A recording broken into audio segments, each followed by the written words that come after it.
Hello everyone, Espurr here. Now, what I did a game on TC Manta, where we're watching the Flingza. Now, have y'all probably know what I'm going to talk about. Everyone knows what I'm talking about. I'm going to be talking about double missile. You guys have a double missile comp. That's going to be... Okay, so if your teammates play off the double missile, that's going to be really fun for you and really unfun for them. Especially for the, the roller. If you missile and the roller's like, sharking around, their shark's immediately broken. Like, they just... Alright, well, anyways. Just go in. You only really need to be careful about the roller if you don't have the missile and don't know where they are. Blob, if they get into their nice little spot, be careful about rushing them. You don't want to do that. But anyways, you should be pretty close to your missile. I'd say grab... Why? You're spending a lot of time placing mines. So, okay. Here's what I'm gonna say. If you want to properly defend an area, you don't need 2 mines. 1 is enough. I think there's a concept in like other games. For example, in TF2, the idea of a sticky trap.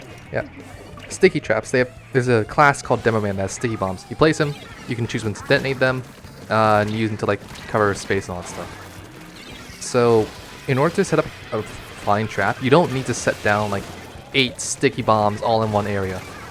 You only need like 1 at minimum. Same thing with mines. If you want to properly mine up a spot, you don't need to place down all 2 of your mines. 1 is enough.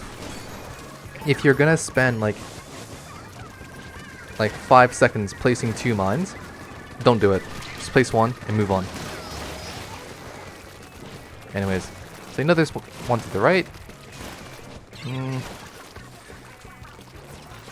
Okay. The main problem I had with what happened there was you were dealing with the guy on the right, yeah. If, under normal circumstances, that would have been fine. If that wasn't a normal circumstance, you had a blob also on the left. The longer you focused on the dually, the more time you gave for the blob to just kill you. I'd say in that situation, you'd have to just play fast. You have to dive the dually. So there's nothing else you can do. You can't dive the blob because then the dually can easily just dive you way faster because they're dually.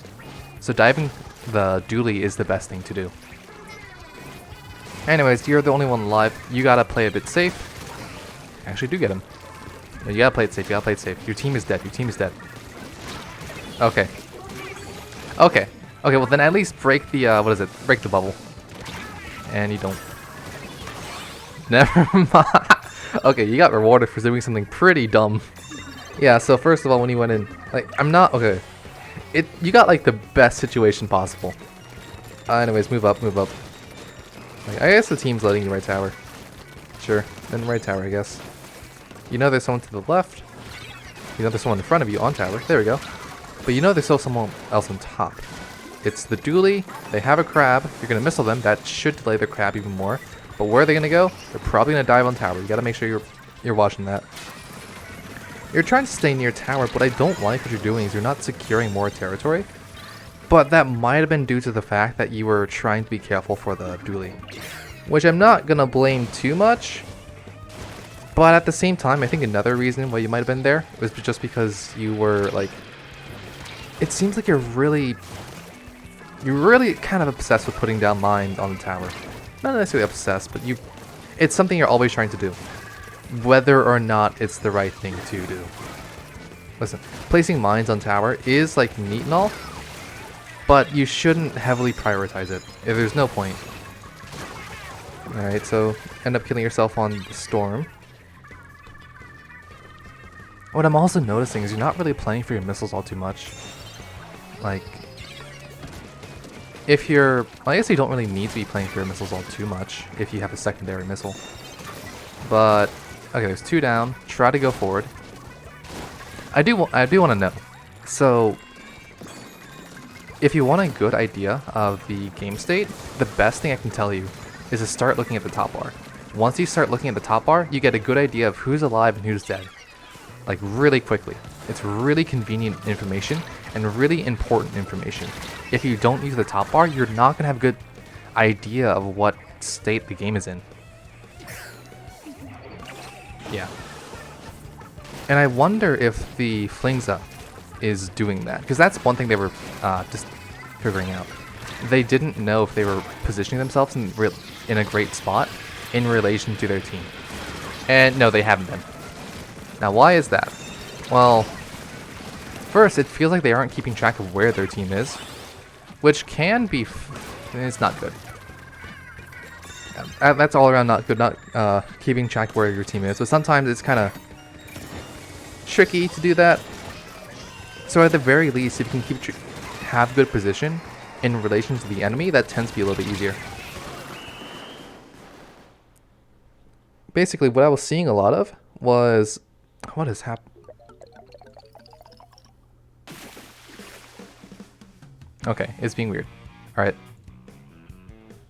So, what I can say at the very least is...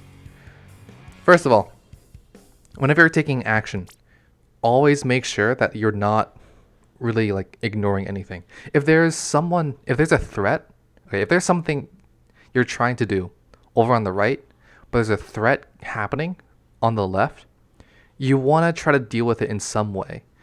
For example, you could maybe shift positions or shift like at focus. If there's a threat on the left, maybe you should deal with it. Or if you want to ignore it, let's say whatever you're dealing with right now is more important than the threat, the guy on the left. Then you want to put yourself in a position where you can't really be easily threatened by the guy on the left.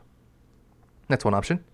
Another option is, or not option, another situation would be if the tower is being pushed up, you in general want to have someone like ahead of the tower. You don't want the tower to be on the front line. Otherwise, what stops the enemy from just shooting the guy on tower? So, in summary, really when it comes to knowing how to position yourself better, you need to be able to... one thing that helps is looking back at your Vods, looking at like a top view, and just seeing how you're positioned in relation to your team. That's honestly the best way you have to improving positioning on your own. Or at least like identifying problems. But regardless, that'll be for today. See y'all.